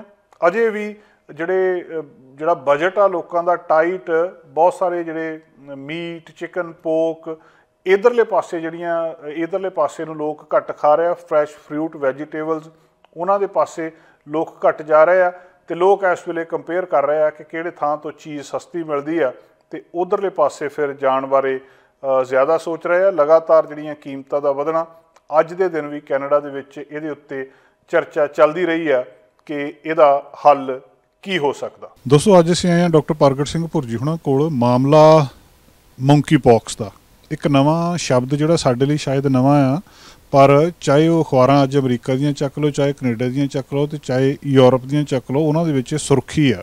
सुर्खी है कि नवा वायरस एक सामने आया तो ये कुछ केस कैनेडा दे विच भी आए दसे जाते हैं। ये की मामला कि वायरस नवा आ, पहला वायरस आ, हुण इहदे बारे चर्चा क्यों हो रही है तो लोग थोड़ा जिहा इस गल तो चिंताजनक ने कि जदों ये कहा जाता कि जी कुछ केस इत्थे आ गए, कुछ केस इत्थे आ गए। डॉक्टर साहब तो आप जानकारी लेने आ। डॉक्टर साहब मंकी पॉक्स ये असी ना पहली बारी सुनिया, चर्चा पहली बारी हो रही है जां हुण गलबात की है जी? ਦੇਖੋ ਅਸੀਂ ਜਦੋਂ ਮੈਡੀਕਲ ਸਕੂਲੇ ਕਾਲਜ ਪੜ੍ਹਦੇ ਸੀ ਇਹਦਾ ਜ਼ਿਕਰ ਤਾਂ ਹੁੰਦਾ ਸੀ ਹੈ ਨਾ, ਬਟ ਜਿੱਦਾਂ ਦੇਖੋ ਨਾਂ ਹੈਗਾ ਮੰਕੀ ਮੀਨਸ ਬਾਂਦਰ ਹੈ ਨਾ, ਪੌਕਸ ਜਿਹੜਾ ਵੀ ਬੁਲਬੁਲੇ ਵਾਂਗਰ ਸਾਨੂੰ ਜਿੱਦਾਂ ਸਮੌਲ ਪੌਕਸ ਹੁੰਦਾ, ਚਿਕਨ ਪੌਕਸ ਹੁੰਦਾ, ਉੱਦਾਂ ਹੋਣਾ ਹੈ ਇਹ ਵਾਇਰਸ ਤੋਂ। ਇਹ ਔਰ ਵਾਇਰਸ ਜਿਹੜਾ ਹੈਗਾ, ਜਿਹੜੀ ਵੱਡੀ ਮਾਤਾ ਜਿਹਨੂੰ ਆਪਾਂ ਸਮੌਲ ਪੌਕਸ ਕਹਿੰਦੇ, ਛੋਟੀ ਮਾਤਾ ਚਿਕਨ ਪੌਕਸ, ਉਹਦੇ ਨਾਲ ਜਾਤ ਬਰਾਦਰੀ ਨਾਲ ਮਿਲਦਾ ਜੁਲਦਾ ਹੈਗਾ। ਇੱਕ ਹੋਰ ਵਾਇਰਸ ਵੀ ਹੈਗਾ ਜਿੱਦਾਂ ਮੁਲਸਕਮ ਵਾਇਰਸ ਹੈ, ਉਹ ਵੀ ਉਹਨਾਂ ਦੇ ਨਾਲ ਮਿਲਦਾ ਜੁਲਦਾ, ਲੇਕਿਨ ਉਹ 'ਚ ਬੁਖਾਰ ਨਹੀਂ ਹੁੰਦਾ। ਅਕਸਰ ਮੈਂ ਰੋਜ਼ ਬੱਚਿਆਂ ਨੂੰ ਦੇਖਦਾ ਨਾ, ਬੁਲਬੁਲੇ ਜਿਹੇ ਹੁੰਦੇ ਚਮੜੇ 'ਚ। ਹੁਣ ਮੰਕੀ ਨਾਂ ਇਸ ਲਈ ਪਿਆ ਕਿਉਂਕਿ 1958 'ਚ ਮੰਕੀਆਂ ਦੇ ਉੱਤੇ ਰਿਸਰਚ ਅੱਜ ਵੀ ਹੁੰਦਾ, ਉਦੋਂ ਵੀ ਹੁੰਦਾ ਸੀ ਬਾਂਦਰਾਂ 'ਚ, ਅਤੇ ਉਸ ਤੋਂ ਕੁਛ ਜਿਹੜੇ ਰਿਸਰਚਰ ਆ ਉਹਨਾਂ ਦੇ ਵਿੱਚ ਇਹ ਜਿਹੜੇ ਹੈਗੇ ਆ ਇਨਫੈਕਸ਼ਨ ਆਇਆ, ਅਤੇ ਉਹਨਾਂ ਨੂੰ ਪਤਾ ਨਹੀਂ ਲੱਗ ਰਿਹਾ ਸੀ ਇੱਕ ਨਵਾਂ ਵਾਇਰਸ, ਉਹਨਾਂ ਨਾਂ ਚੁੱਕ ਕੇ ਮੰਕੀ ਪੌਕਸ ਰੱਖ ਦਿੱਤਾ ਹੈ ਨਾ। ਬਟ ਕੋਈ ਵੀ ਜਾਨਵਰ ਤਾਂ ਹੋ ਸਕਦਾ, ਔਰ ਖਾਸ ਕਰਕੇ ਜਿਹੜੇ ਜ਼ਮੀਨ ਤੋਂ ਥੱਲੇ ਚੂਹੇ ਵਗੈਰਾ ਹੁੰਦੇ, ਰੋਡੈਂਟਸ ਹੁੰਦੇ ਆ, ਉਹਨਾਂ 'ਚ ਅਸੀਂ ਦੇਖਦੇ ਹਾਂ ਵੀ ਇਹ ਵਾਇਰਸ ਹੈਗਾ, ਉੱਥੋਂ ਕਦੀ ਕਦੀ ਜੰਪ ਕਰਦਾ ਇਨਸਾਨ ਦੇ ਵਿੱਚ। ਲੇਕਿਨ ਇਹਦੀ ਕੋਈ ਆਮ ਵਿਅਕਤੀਆਂ ਨੂੰ ਇੰਨੀ ਡਰਨ ਦੀ ਗੱਲ ਨਹੀਂ ਹੈਗੀ। ਜਿੱਦਾਂ ਹੁਣ ਮੌਂਟਰੀਅਲ 'ਚ 13 ਕੇਸਿਸ ਰਿਪੋਰਟ ਹੋਇਆ, ਅਮਰੀਕਾ 'ਚ ਮੈਸਾਚੂਸੇਟਸ 'ਚ 1 ਕੇਸ ਰਿਪੋਰਟ ਹੋਇਆ, ਅਤੇ ਅਖਬਾਰਾਂ 'ਚ ਸੁਰਖੀਆਂ ਪਈਆਂ ਹੋਈਆਂ, ਉਹਨੂੰ ਦਾਖਲ ਕੀਤਾ। ਉਹ ਇਨਸਾਨ ਠੀਕ ਆ, ਉਹ ਇਨਸਾਨ ਟਰੈਵਲ ਵੀ ਕਰਕੇ ਗਿਆ ਸੀ ਕਿਊਬੈਕ ਪ੍ਰੋਵਿੰਸ 'ਚ, ਸੋ ਕਿਤੇ ਨਾ ਕਿਤੇ ਉਹਨਾਂ ਦੇ ਜਿਹੜੇ ਕੇਸਿਸ ਉਹਦੇ ਨਾਲ ਕੋਈ ਸੰਪਰਕ ਹੋਇਆ ਹੋਣਾ। ਸੋ ਇਸ ਵੇਲੇ ਆਮ ਜਨਜੀਵਨ ਨੂੰ ਡਰਨ ਦੀ ਕੋਈ ਲੋੜ ਨਹੀਂ ਆ, ਇੱਕ ਸਿੰਪਲ ਵਾਇਰਸ ਇਨਫੈਕਸ਼ਨ ਹੈਗਾ, ਔਰ ਬਹੁਤਾਤਰ ਲੋਕ ਇਹਦੇ ਤੋਂ ਆਪੇ ਠੀਕ ਹੋ ਜਾਂਦੇ ਆ। ਕਈਆਂ ਨੂੰ ਮੋਨੀਟਰ ਕਰਨਾ ਪੈਂਦਾ ਘਰੇ, ਕਈ ਘਰੇ ਵੀ ਠੀਕ ਹੁੰਦੇ, ਕਈਆਂ ਨੂੰ ਹਸਪੀਟਲ ਐਡਮਿਟ ਕਰਕੇ ਮੋਨੀਟਰਿੰਗ ਕਰਨੀ ਪੈਂਦੀ ਹੈ। ਡਾਕਟਰ ਸਾਹਿਬ, ਇਹਨਾਂ ਰੌਲਾ ਰੱਪਾ ਕਿਉਂ ਪੈ ਰਿਹਾ ਜੀ? ਜਿੱਦਾਂ ਤੁਸੀਂ ਦੱਸ ਰਹੇ ਹੋ ਬੜਾ ਸਧਾਰਨ ਜਿਹਾ ਵਾਇਰਸ ਆ ਅਤੇ ਕਿਸੇ ਨੂੰ ਵੀ ਹੋ ਸਕਦਾ, ਇਹ ਫਿਰ ਇੰਨੀ ਗੱਲਬਾਤ ਕਿਉਂ ਜੀ ਵੀ ਇੱਥੇ ਇੰਨੇ ਕੇਸ ਨਿਕਲੇ, ਇੱਥੇ ਇੰਨੇ ਕੇਸ ਨਿਕਲੇ? ਕਿਉਂਕਿ ਇਹ ਪਹਿਲੋਂ ਆਪਾਂ ਦੇਖ ਨਹੀਂ ਰਹੇ ਸੀ। ਸੋ ਇਹ ਜਿਹੜਾ ਹੈਗਾ ਨਾ ਟਰੈਵਲ, ਹੁਣ ਜਦੋਂ ਖੁੱਲ੍ਹਿਆ, ਇਹਦਾ ਜਿਹੜਾ ਆਪਾਂ ਮੁੱਢ ਦੇਖਾਂਗੇ ਅਫਰੀਕਾ ਤੋਂ ਹੀ ਹੋਗਾ। ਅਫਰੀਕਾ ਤੋਂ ਜਿਹੜੀ ਟਰੈਵਲਿੰਗ ਹੋ ਕੇ ਸਪਰੈਡ ਹੋ ਰਿਹਾ, ਯੂਰਪ 'ਚ ਹੋ ਰਿਹਾ, ਕੈਨੇਡਾ 'ਚ ਹੋ ਰਿਹਾ, ਅਮਰੀਕਾ, ਹੋਰ ਕੰਟਰੀਜ਼ 'ਚ ਵੀ ਹੋਰ ਕੇਸਿਸ ਹੋਣਗੇ ਅਗਲੀ ਟਾਈਮ 'ਚ। ਲੇਕਿਨ ਗੱਲ ਇਹ ਹੈਗੀ ਹੈ ਕਿਉਂਕਿ ਇਹ ਪਹਿਲੋਂ ਅਸੀਂ ਦੇਖ ਨਹੀਂ ਰਹੇ ਸੀ, ਮੋਸਟਲੀ ਇਹ ਲੈਬ ਸੈਟਿੰਗ 'ਚ ਹੁੰਦਾ ਸੀ, ਜਿਹੜੇ ਜਾਨਵਰਾਂ ਦੇ ਨਾਲ ਰਿਸਰਚ ਕਰਦੇ ਸੀ। ਲੇਕਿਨ ਹੁਣ ਆਵਾਮ ਦੇ ਵਿੱਚ ਵੀ ਪਾਇਆ ਗਿਆ, ਸੋ ਕਿਤੇ ਨਾ ਕਿਤੇ ਇਹ ਪਬਲਿਕ ਹੈਲਥ ਇੱਕ ਇਨਫੋਰਮੇਸ਼ਨ ਦੇਣ ਦੀ ਗੱਲ ਹੈ ਕਿ ਵੀ ਆਪਣੇ ਆਪ ਨੂੰ ਥੋੜ੍ਹਾ ਸੁਚੇਤ ਰੱਖੋ। ਹੋਰ ਜ਼ਿਆਦਾ ਮੇਰੇ ਖਿਆਲ ਨਾਲ ਕੋਈ ਸੀਰੀਅਸ ਗੱਲ ਨਹੀਂ ਵੀ ਸਾਰਿਆਂ ਨੂੰ ਹੋ ਜਾਊਗਾ। ਅਤੇ ਇਹ ਕੀ ਇਹ ਕੋਈ ਮਤਲਬ ਐਵੋਲੂਸ਼ਨ ਆ ਵਾਇਰਸ ਦੀ, ਜਾਂ ਕੋਈ ਨਵੀਂ ਕਿਸਮ ਆ, ਜਾਂ ਕਿ ਇਹ ਹੋਇਆ ਚਿਰ ਬਾਅਦ ਆ ਇਸ ਕਰਕੇ ਚਰਚਾ 'ਚ ਜੀ? ਹੋਇਆ ਚਿਰ ਬਾਅਦ ਇਸ ਲਈ ਚਰਚਾ 'ਚ ਉੱਕੇ ਪੁੱਕੇ ਕੇਸਿਸ ਹੁੰਦੇ ਰਹਿੰਦੇ ਹੈ ਨਾ, ਲੇਕਿਨ ਉਹਨੂੰ ਅਸੀਂ ਜਿੱਦਾਂ ਕਹਿੰਦੇ ਆ ਵੀ ਜਿਹੜੀ ਰਿਸਰਚ ਫੈਸਿਲਿਟੀ ਆ, ਜਿੱਥੇ ਐਨੀਮਲਸ ਦੇ ਨਾਲ ਰਿਸਰਚ ਹੁੰਦਾ, ਉਹਨਾਂ ਨੂੰ ਕਈ ਵਾਰ ਉਸ ਬਿਮਾਰੀਆਂ ਦੇ ਨਾਲ ਸਾਹਮਣਾ ਕਰਨਾ ਪੈਂਦਾ। ਲੇਕਿਨ ਕਿਉਂਕਿ 13 ਕੇਸਿਸ ਕਿਊਬੈਕ 'ਚ ਰਿਪੋਰਟ ਹੋਏ, ਔਰ ਉਹ ਕਲੀਨਿਕਸ ਜਿਹੜੀਆਂ ਹੈਗੀਆਂ ਮੋਸਟਲੀ ਜਿਹੜਾ ਲਿੰਗਿੰਗ ਸੰਬੰਧ ਹੈ ਅਤੇ ਬਲੱਡ ਟਰਾਂਸਫਿਊਸ਼ਨ 'ਚ ਜਿਹੜੇ ਇਨਫੈਕਸ਼ਨ ਹੁੰਦੇ ਆ ਉਹਨਾਂ ਦੇ ਨਾਲ ਕੰਮ ਕਰਦੀਆਂ ਸੀ। ਸੋ ਉਹਦੇ ਵਿੱਚ ਉਹਨਾਂ ਨੇ ਡਾਕੂਮੈਂਟ ਕੀਤਾ ਵੀ ਕਾਫੀ ਜਿਹੜੇ ਪਾਰਟਨਰਸ ਹੈਗੇ ਆ, ਭਾਵੇਂ ਉਹ ਸਮਲਿੰਗੀ ਹੋਵੇ ਜਾਂ ਹੀਟਰੋਸੈਕਸ਼ੁਅਲ ਹੋਵੇ, ਉਹਨਾਂ ਦੇ ਵਿੱਚ ਪਾਇਆ ਗਿਆ। ਲੇਕਿਨ ਇਹਦੇ ਵਿੱਚ ਦੋ ਗੱਲਾਂ ਆਉਂਦੀਆਂ ਜਸਕਰਨ ਜੀ, ਵੀ ਸਾਨੂੰ ਪਤਾ ਵੀ ਜਿਹੜੇ ਇਹ ਨਿਸ਼ਾਨ ਹੁੰਦੇ ਆ, ਜਿਹੜੇ ਬਲਿਸਟਰਸ ਹੁੰਦੇ ਆ, ਬੁਲਬੁਲੇ ਹੁੰਦੇ, ਉਹਦੇ ਵਿੱਚ ਵਾਇਰਸ ਹੁੰਦਾ, ਤਾਂ ਫਿਸਣ ਦੇ ਨਾਲ, ਉਹ ਸੈਕਰੀਸ਼ਨਸ ਦੇ ਨਾਲ, ਦੂਜਿਆਂ ਦੇ ਕੰਟੈਕਟ ਵਿੱਚ ਆਉਣ ਦੀ ਸੰਭਾਵਨਾ ਦੇ ਨਾਲ ਹੁੰਦਾ। ਜਿੱਦਾਂ ਕੋਵਿਡ ਜਿਹੜਾ ਖੰਘ ਦੇ ਨਾਲ ਹੁੰਦਾ, ਇਹਦਾ ਇੰਨਾ ਟਰਾਂਸਮਿਸ਼ਨ ਉਹਦੇ ਰੂਟ ਤੋਂ ਨਹੀਂ ਹੈਗਾ। ਦੂਜਾ ਹੋ ਸਕਦਾ ਬੋਡੀ ਫਲੂਇਡ 'ਚ ਹੋਵੇ, ਸਾਡੇ ਥੁੱਕ 'ਚ ਹੋਏ, ਜਾਂ ਹੋਰ ਬੋਡੀ ਦੇ ਜਿਹੜੇ ਫਲੂਇਡ ਹੁੰਦੇ ਆ ਨਾ, ਗੁਪਤ ਜਿਹੜੇ ਅੰਗਾਂ ਦੇ ਫਲੂਇਡ ਹੁੰਦੇ, ਸ਼ਾਇਦ ਉੱਥੇ ਵੀ ਹੋਵੇ। ਲੇਕਿਨ ਆਮ ਜਿਹੜਾ ਵਿਅਕਤੀ ਆ, ਅਗਰ ਸਮਝੋ ਕਿਸੇ ਦਾ ਐਕਸਪੋਜਰ ਹੋਇਆ ਹੈ ਨਾ, ਜਿਹਨੂੰ ਮੰਕੀ ਪੌਕਸ ਹੋਇਆ ਸੀ, ਉਹਨੂੰ 2-3 ਹਫ਼ਤੇ ਦੇ ਵਿੱਚ ਅਗਰ ਹੋਣਾ ਤਾਂ ਹੋਏਗਾ, ਉਸ ਤੋਂ ਬਾਅਦ ਨਹੀਂ ਹੋਏਗਾ। ਔਰ ਉਹਦੇ ਵਿੱਚ ਉਹਨੂੰ ਥਕੇਵਾਂ ਹੋਊਗਾ, ਮਾੜਾ ਜਿਹਾ ਬੁਖਾਰ ਚੜੂਗਾ, ਮਸਲਸ ਬਹੁਤ ਉਹਦੇ ਦੁਖਣਗੇ, ਗਲ ਦੇ ਵਿੱਚ ਲਿੰਫ ਨੋਡ ਜਾਂ ਗਿਲਟੀਆਂ ਹੋ ਜਾਣਗੀਆਂ, ਤਾਂ ਫਿਰ ਕੁਝ ਸਮੇਂ ਬਾਅਦ ਉਹਦੇ ਉਹ ਜਿਹੜੇ ਪੌਕਸ, ਜਿਹੜੇ ਲੀਜ਼ਨ ਹੈਗੇ ਆ, ਉਹ ਆਉਣਗੇ। ਹੁਣ ਜਿਹੜਾ ਚਿਕਨ ਪੌਕਸ ਹੈਗਾ, ਉਹ ਵੀ ਕਈ ਵਾਰ ਉੱਕਾ ਪੁੱਕਾ ਹੁੰਦਾ, ਹਾਲਾਂਕਿ ਬੱਚਿਆਂ ਨੂੰ ਅਸੀਂ ਟੀਕੇ ਦਿੰਦੇ ਹਾਂ। ਉਹਦੇ ਵਿੱਚ ਇੱਦਾਂ ਵੀ ਜਿਹੜੇ ਲੀਜ਼ਨਸ ਆ ਉਹ ਵੱਖ-ਵੱਖ ਗ੍ਰੇਡਿੰਗ 'ਚ ਹੁੰਦੇ ਆ, ਕੋਈ ਬਹੁਤ ਛੋਟਾ, ਕੋਈ ਅਜੇ ਨਿਕਲ ਰਿਹਾ, ਕੋਈ ਬਹੁਤ ਪੁਰਾਣਾ। ਇਹਦੇ ਸਾਰੇ ਲੀਜ਼ਨਸ ਇੱਕੋ ਜਿਹੇ ਹੁੰਦੇ ਆ, ਥੋੜ੍ਹੇ ਮੋਟੇ ਹੁੰਦੇ ਆ, ਜਿੱਦਾਂ ਸਮਾਲ ਪੌਕਸ 'ਚ ਹੁੰਦੇ ਸੀ। ਦੇਖੋ, ਮੈਂ ਆਪਣੀ ਜੀਵਨ 'ਚ ਇੱਕ ਵੀ ਕੇਸ ਸਮਾਲ ਪੌਕਸ ਦਾ ਨਹੀਂ ਦੇਖਿਆ, ਕਿਉਂਕਿ ਜਦੋਂ ਸਾਡੀ ਪੈਦਾਇਸ਼ ਹੋਈ ਸਮਾਲ ਪੌਕਸ ਤਾਂ ਇਰੈਡੀਕੇਟ ਹੋ ਚੁੱਕਿਆ ਸੀ ਵੈਕਸੀਨੇਸ਼ਨ ਤੋਂ। ਹੁਣ ਇਸ ਲਈ ਖਾਲੀ ਇੱਕ ਸਟੱਡੀ ਵਾਸਤੇ ਇੱਕ ਵਾਇਰਸ ਐਟਲਾਂਟਾ ਦੇ ਵਿੱਚ ਸੈਂਟਰ ਫॉर ਡਿਜ਼ੀਜ਼ ਕੰਟਰੋਲ 'ਚ ਪਿਆ ਸਟੱਡੀ ਵਾਸਤੇ, ਲੇਕਿਨ ਪੂਰੇ ਵਰਲਡ 'ਚ 8 ਬਿਲੀਅਨ ਲੋਕਾਂ ਦੇ ਸਮਾਲ ਪੌਕਸ ਤਾਂ ਖਤਮ ਹੋ ਗਿਆ ਜੋ ਟੀਕੇ ਲਾਏ। 1970 ਤੋਂ ਬਾਅਦ ਸਮਾਲ ਪੌਕਸ ਦੇ ਟੀਕੇ ਨਹੀਂ ਲੱਗੇ ਹੋਏ। ਹੁਣ ਮੰਕੀ ਪੌਕਸ ਹੈਗਾ, ਇਹਦੇ ਲਈ ਵੀ ਜਿਹੜੇ ਨਾ ਜਾਨਵਰਾਂ ਦੇ ਨਾਲ ਕੰਮ ਕਰਦੇ ਆ, ਅਤੇ ਇਹਦੇ ਲਈ ਵੀ ਵੈਕਸੀਨ ਤਾਂ ਹੈਗਾ, ਲੇਕਿਨ ਜਿਵੇਂ ਵੀ ਸਾਰੇ ਆਮ ਜਿਹੜੇ ਲੋਕੀ ਆ, ਉਹਨਾਂ ਦੇ ਲਈ ਵੈਕਸੀਨੇਸ਼ਨ ਦੀ ਲੋੜ ਨਹੀਂ ਆ।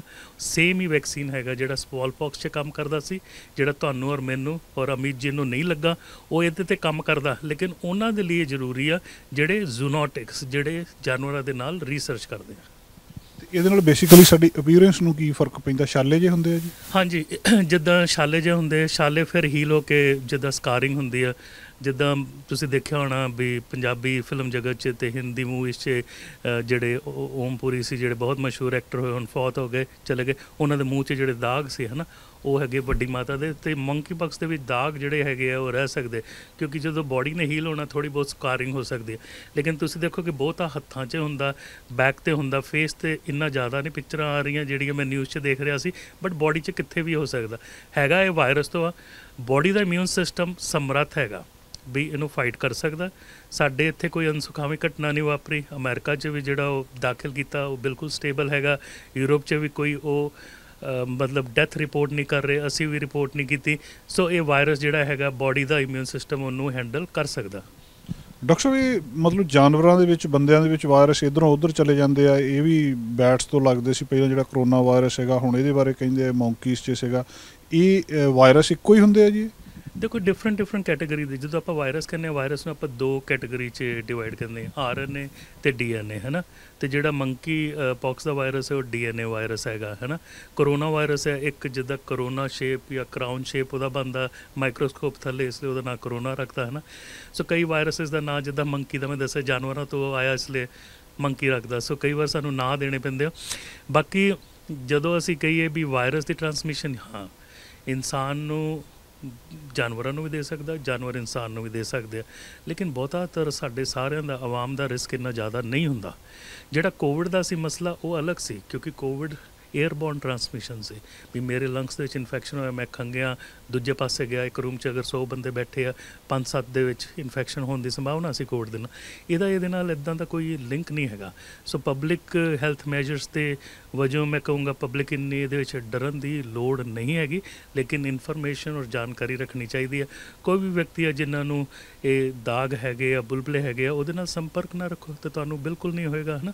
ਇਹੀ ਹੈਗਾ। ਲੇਕਿਨ BC 'ਚ ਅਜੇ ਤੱਕ ਕੋਈ ਰਿਪੋਰਟ ਨਹੀਂ ਹੋਇਆ, ਸ਼ਾਇਦ ਰਿਪੋਰਟ ਨਾ ਵੀ ਹੋਊਗਾ।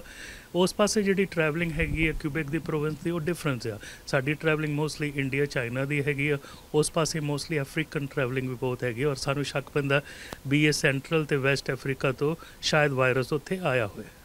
ਡਾਕਟਰ ਸਾਹਿਬ, ਜਦੋਂ ਅਸੀਂ ਕੋਵਿਡ ਸ਼ੁਰੂ ਹੋਇਆ ਸੀ ਉਸ ਵੇਲੇ ਗੱਲਾਂ ਬਾਤਾਂ ਕੀਤੀਆਂ ਸੀ, ਉਹ ਵੀ ਹੁਣ ਕੀਤੀਆਂ ਜਾ ਰਹੀਆਂ ਗੱਲਾਂ ਬਾਤਾਂ ਨਾਲ ਰਲਦੀਆਂ ਮਿਲਦੀਆਂ ਸੀ ਵੀ ਇਹ ਇੱਕ ਪ੍ਰੋਵਿੰਸ ਦੇ ਵਿੱਚ ਆ, ਉੱਥੇ ਨਹੀਂ ਜਾਣਾ ਚਾਹੀਦਾ ਜਾਂ ਉੱਥੋਂ ਰਹਿ ਜਾਣਾ ਚਾਹੀਦਾ।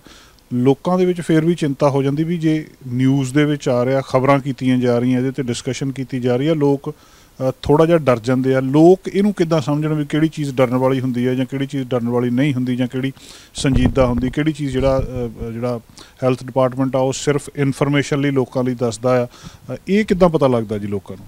ਪਹਿਲੀ ਗੱਲ ਤਾਂ ਹੈਗੀ ਮੰਕੀ ਪੌਕਸ ਜਿਹੜਾ ਹੈਗਾ ਇਹ ਡਾਇਓ ਡਾਊਨ ਹੋ ਜਾਊਗਾ ਹੈ ਨਾ, ਕਿਉਂਕਿ ਜਿਹੜੇ ਸਾਰੇ 13 ਕੇਸਿਸ ਹੈਗੇ ਆ ਉਹ ਆਲਮੋਸਟ ਹੀਲ ਹੋ ਚੁੱਕੇ ਆ, ਰਿਕਵਰ ਹੋ ਚੁੱਕੇ ਆ।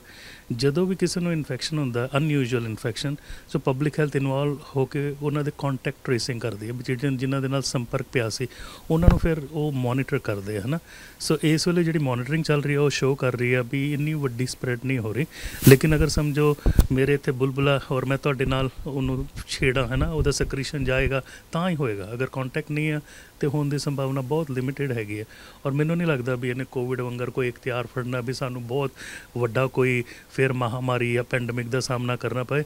ਇਹ ਆਉਣ ਵਾਲੇ ਥੋੜ੍ਹੇ ਸਮੇਂ 'ਚ ਕੇਸਿਸ ਜ਼ਰੂਰ ਵਧਣਗੇ, ਲੇਕਿਨ ਸੈਟਲ ਡਾਊਨ ਹੋ ਜਾਊਗਾ। ਇਹਦੇ ਲਈ ਇੰਨੀ ਆਵਾਮ ਨੂੰ ਡਰਨ ਦੀ ਲੋੜ ਨਹੀਂ ਹੈਗੀ। ਬਹੁਤ ਬਹੁਤ ਸ਼ੁਕਰੀਆ ਡਾਕਟਰ ਸਾਹਿਬ, ਮਿਹਰਬਾਨੀ। ਬਹੁਤ ਬਹੁਤ ਧੰਨਵਾਦ, ਥੈਂਕ ਯੂ। ਦੋਸਤੋ, ਡਾਕਟਰ ਸਾਹਿਬ ਨਾਲ ਅਸੀਂ ਗੱਲਬਾਤ ਕੀਤੀ ਆ। ਰੱਬ ਕਰੇ ਇੱਦਾਂ ਹੀ ਹੋਵੇ ਵੀ ਜਿਹੜੀ ਗੱਲਬਾਤ ਇੱਥੇ ਖਤਮ ਹੋ ਜਾਵੇ ਇਹ ਇਸ ਵਾਇਰਸ ਦੀ, ਪਰ ਫਿਰ ਵੀ ਕਿਉਂਕਿ ਇਹ ਅਖਬਾਰਾਂ ਦੇ ਵਿੱਚ ਅੱਜ ਬਹੁਤ ਚਰਚਾ ਦੇ ਵਿੱਚ ਆ, ਮੇਨ ਸਟਰੀਮ ਦੇ ਵਿੱਚ ਚਰਚਾ ਦੇ ਵਿੱਚ, ਔਰ ਵੱਖ-ਵੱਖ ਦੇਸ਼ਾਂ ਦੇ ਵਿੱਚ ਚਰਚਾ ਦੇ ਵਿੱਚ ਆ, ਚਾਹੇ ਉਹ ਅਮਰੀਕਾ ਹੈ, ਚਾਹੇ ਕੈਨੇਡਾ, ਯੂਰਪ ਜਾਂ UK ਆ। ਪਰ ਅਸੀਂ ਤੁਹਾਡੇ ਤੱਕ ਇਹ ਇਨਫੋਰਮੇਸ਼ਨ ਪਹੁੰਚਾਈ ਹੈ। ਹੋ ਸਕਦਾ ਆਉਣ ਵਾਲੇ ਸਮੇਂ ਦੇ ਵਿੱਚ ਗੱਲਬਾਤ ਸਾਰੀ ਖਤਮ ਹੋ ਜਾਵੇ ਅਤੇ ਕੋਈ ਵੀ ਵਾਇਰਸ ਦਾ ਖਤਰਾ ਨਾ ਰਹੇ। ਕੈਮਰਾਮੈਨ ਅਮਿਤ ਪਨੇਸਰ ਨਾਲ, ਜਿਸ ਕਾਰਨ ਚੈਨਲ ਪੰਜਾਬੀ ਸਰੀ।